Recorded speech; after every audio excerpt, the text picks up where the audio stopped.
Hi guys! Welcome back to my vlog!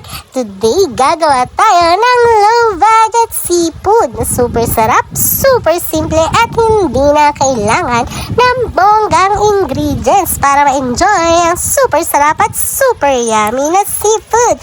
So, let's go! Samahan nyo kong mag-cooking! Okay, let's start cooking. Una nga ay ilagay natin ang butter. Haluin hanggang matunaw. Ingat lang para hindi masunog.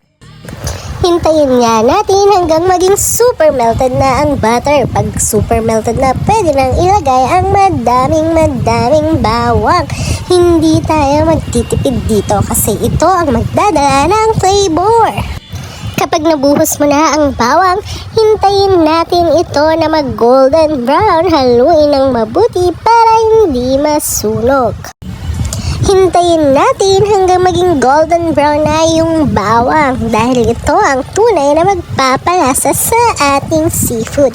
Haluin natin ng mabuti habang hinihintay natin na mag-golden brown.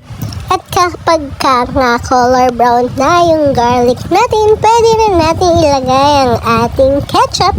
Lagyan na rin natin ng konting oyster sauce. Pwede na rin natin isama ang paminta at maglagay tayo ng konting sugar para balance ang tamis at alat. Tapos pagka nailagay na ang lahat, haluin hanggang mag-thicken or lumakot yung sauce.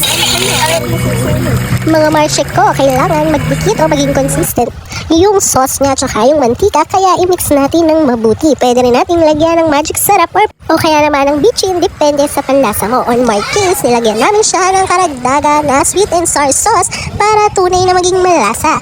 Hindi na nga lang yan napakita sa video, marshek ko. Kapag malapat na yung seafood sauce mo, pwede na natin ihalo ang mga pinakuloang seafood. Haluin nga lang ng haluin, tapos ready to eat na yan.